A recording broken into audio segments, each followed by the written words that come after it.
سب اس سے فائدہ لیتے ہیں، جتنی ہے اتنی رہے گی۔ وہ کون سی ہے؟ جس کو کہتے ہیں جمادات، زمین۔ آپ نے اپنے مکان میں ایک پتھر لگایا، ایسا تو نہیں کہ سال کے بعد وہ پتھر بڑا ہو کے آپ کے کمرے کو تنگ کر دیا، ایسا ہے نہیں، جتنا ہے اتنا ہی، زمین جتنی ہے اتنی۔ سب زمین سے فائدہ اٹھاتے ہیں مگر یہ کسی کو فائدہ، سب زمین سے فائدہ اٹھاتے ہیں مگر کسی سے فائدہ نہیں دیتی۔ ایک عالم وہ ہے کہ زمین تو وہ ہے جو جتنی ہے اتنی رہے گی، فائدہ نہیں دے گی، لیکن ایک عالم وہ ہے کہ جو بڑھتا تو ہے، یعنی زمین نہ بڑھتی نہ گھٹتی، اور ایک عالم وہ ہے کہ جو بڑھتا ہے مگر چلتا نہیں۔ اب وہ عالم کون سا ہے؟ وہ ہے پودا۔ وہ چاہے آپ مکا کا پودا لے لو، چاہے آپ کوئی درخت لگا لو، اب وہ بڑھتا تو ہے مگر چلتا نہیں ہے۔ اب جب چلتا نہیں تو وہ اپنا رزق کیسے پورا کرے گا؟ تو میرے رب کی شان دیکھو، جب وہ پودا چلتا نہیں، اللہ نے حکم دے دیا، اے سورج تیری ڈیوٹی ہے کہ آپ نے دھوپ کو وہیں پہنچانا اس کے پیروں میں، اے چاند تو اپنی چاندنی اس کے پیروں میں پہنچانا، اے بارش تم نے اپنا پانی وہیں پہنچانا ہے۔ اور اب تو یہ ہے اگر موقع ہے تو ہے، لے کے ہم اس کی جڑوں میں خود ڈالتے ہیں، کیوں؟ اس لیے اللہ کہتا ہے لا یکلف اللہ نفسا الا وسعها، کہ اللہ تعالیٰ کسی چیز کو بھی اس سے زیادہ طاقت سے زیادہ بوجھ نہیں ڈالتا۔ تو جب بوجھ نہیں ڈالتا، اب اللہ بوجھ نہیں ڈالتا، اب وہ چلتا نہیں تو سب وہیں پہنچے۔ اب وہ ہے پودا جو بڑھتا تو ہے مگر چلتا نہیں ہے، اور ایک مخلوق تیسرے نمبر پہ وہ ہے کہ جو بڑھتی بھی ہے چلتی بھی ہے لیکن اللہ نے اس کے پیروں میں رزق نہیں رکھا۔ وہ کون سی ہے؟ وہ ہے بیل، گائے، بکرا، بکری، بھینس۔ آپ نے دیکھا یہ بڑھتا بھی ہے چلتا بھی ہے لیکن اللہ نے اس کے پیر میں روزی نہیں رکھی۔ اگر بیل پوری زندگی لگائے اور اپنے پیر کے نیچے سے گھاس کھانے کی کوشش کرے تو کھا سکتا ہے؟ ہرگز نہیں کھا سکتا۔ اگر اس نے کھانا ہے تو چلنا پڑے گا، جب چلے گا تو وہاں جا کے گھاس کھائے گا، اور جب گھاس کھائے گا اس طرح وہ اپنا پیٹ بھرے گا۔ اب اس کے بعد ایک مخلوق ہے جو انسان ہے، بولو سبحان اللہ، جس کو اللہ نے اشرف المخلوقات بنایا۔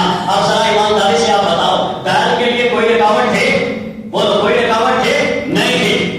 بیل، بکرا، بکری، اس کے لیے کوئی قانون نہیں بنا کہ تم نے اس بکری کے ساتھ جانا ہے یا نہیں جانا، اس گائے کے ساتھ جانا ہے یا نہیں جانا، تم نے یہاں سے کھانا ہے وہاں سے نہیں کھانا۔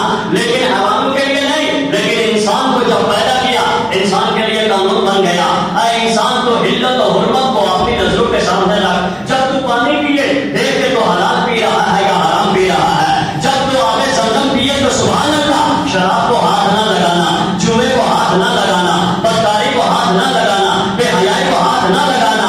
ارے جانوروں کے لیے کوئی قانون نہیں بنا، کسی بکری یا بھینس کے لیے اللہ تعالیٰ کی طرف سے قانون نہیں بنا کہ یہ بکری تیری پھوپھو ہے، یہ تیری خالہ ہے، نا، مگر انسان کے لیے قانون بن گیا، اے انسان یہ تیری ماں ہے، اس سے تو نکاح نہیں کر سکتا، یہ تیری بہن ہے، اس سے تو نکاح نہیں کر سکتا، یہ تیری خالہ ہے، اس سے تو نکاح نہیں کر سکتا، یہ تیری پھوپھو ہے، اس سے تو نکاح نہیں کر سکتا۔ میں حیران ہو گیا عالم تصور میں، اے میرے مولا وہ بھی حیوان ہے، انسان بھی تو حیوان ہے، اور اتنا ہے انسان حیوان ناطق ہے، وہ حیوان ہے، اللہ کی طرف سے حکم آیا، ارے اپنے کو حیوان نہ سمجھو، وہ تو حیوان ہے، لیکن میں نے تجھے اشرف المخلوقات بنایا ہے۔ جب میں نے تجھے اشرف المخلوقات بنایا ہے، اب تیرے لیے میری طرف سے قانون بن گیا ہے، اذان ہو جائے نماز کے لیے جا، نماز جمعہ کے لیے جا، رمضان آ جائے روزہ رکھ، صاحب نصاب ہو جائے زکات ادا کر۔ اب جب یہ تیری ماں ہے، یہ تیری پھوپھو ہے، یہ تیری خالہ ہے، یہ میرے رب کا کرم دیکھو، اس لیے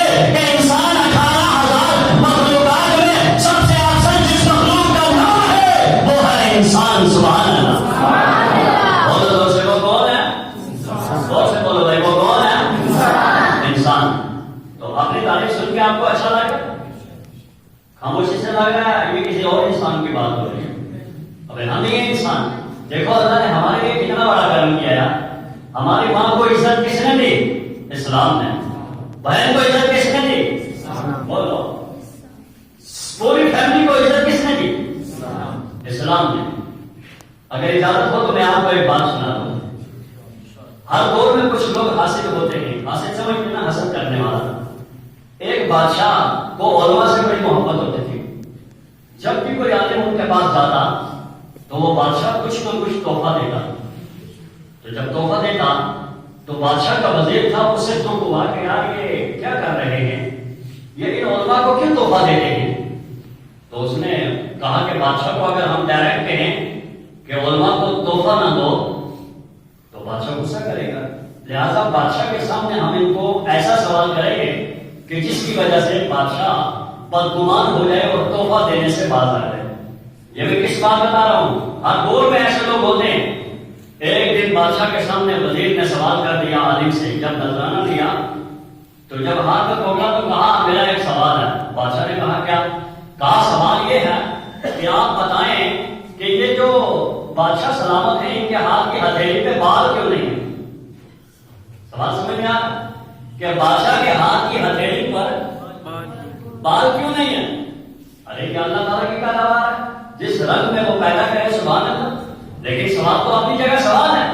اب عالم جو تھا اس نے اس کی ترک کلامی سے یہ اندازہ نکال دیا کہ یہ شخص مجھے ذلیل کرنا چاہتا ہے، اور بادشاہ کے سامنے بادشاہ کی تعریف کرو تو بادشاہ خوش ہو جائے گا۔ تو اس نے کہا جناب یہ سوال کرتا ہے کہ آپ کے ہاتھ کی ہتھیلی پہ بال کیوں نہیں ہے؟ میں جواب دیتا ہوں۔ کہا کیا؟ کہا اس لیے آپ کے ہاتھ کی ہتھیلی پہ جواب نہیں ہے کہ آپ خیال کرتے ہیں سبحان اللہ، اور آپ ہمیں نذرانہ دیتے ہیں، اس لیے آپ کا ہاتھ ہمیں نذرانہ دے دے کے آپ کے بال گر چکے ہیں۔ بادشاہ خوش ہو گیا سبحان اللہ، میں اتنا خیال کرتا ہوں کہ میرا نام ہونے لگا۔ اس نے پلٹ کے وزیر نے کہا کہ ٹھیک ہے بادشاہ تو خیرات کرتا ہے، کیونکہ اگر وہ انکار کرے تو بادشاہ سزا دے گا۔ کہا ٹھیک ہے لیکن یہ بتاؤ تمہارے ہاتھ پہ کیوں نہیں ہے بال؟ اس نے کہا فرق یہ ہے بادشاہ دیتا ہے میں لیتا ہوں، بادشاہ کے دینے سے گر گئے میرے لینے سے گر گئے۔ اس نے کہا کہ میرے ہاتھ پہ بھی تو نہیں ہے۔ کہا تو فرق یہ ہے بادشاہ دیتا ہے میں لیتا ہوں، اور تمہیں ملتا نہیں تو تم دور سے ہی ہاتھ رگڑ رگڑ کے کہتے ہو کاش ہمیں بھی مل جاتا۔ اور بادشاہ نے اس کو اور انعام دے دیا سبحان اللہ۔ آخر وجہ کیا ہے؟ وَتُعِزُّ مَن تَشَاءُ وَتُذِلُّ مَن تَشَاءُ، اللہ جسے چاہے عزت دے دے، اللہ جسے چاہے زور سے بولو اللہ جسے چاہے ذلت دے دے۔ آپ بچن کے بولیے سبحان اللہ۔ آپ سنیے ہم نبی پاک علیہ الصلوۃ والسلام کا میلاد کرنے بیٹھے ہیں، آپ کو اچھا لگا؟ ہمیں اچھا لگا، اس لیے کہ یہ میلاد کسی عام شخصیت کا نہیں، یا اللہ کے اس پیغمبر کا میلاد ہے کہ جو سارے نبیوں کا سردار ہے سبحان اللہ، سارے پیغمبروں کا سردار ہے۔ اجازت ہو تو ایک شعر سن لو ذرا بچن کے بولیے سبحان اللہ۔ دمے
مختلف کتابوں میں آئی ہے۔ وہ کیا ہے کہ میدان محشر میں حضرت آدم علیہ السلام کی ساری اولاد وہاں ہوگی، اس میں نیک بھی ہوں گے، عابد بھی ہوں گے، زاہد بھی ہوں گے، متقی بھی ہوں گے، اختاب بھی ہوں گے، ابطال بھی ہوں گے، مفسر بھی ہوں گے، مدبر بھی ہوں گے، محقق بھی ہوں گے، مصنف بھی ہوں گے، علماء بھی ہوں گے، یہاں تک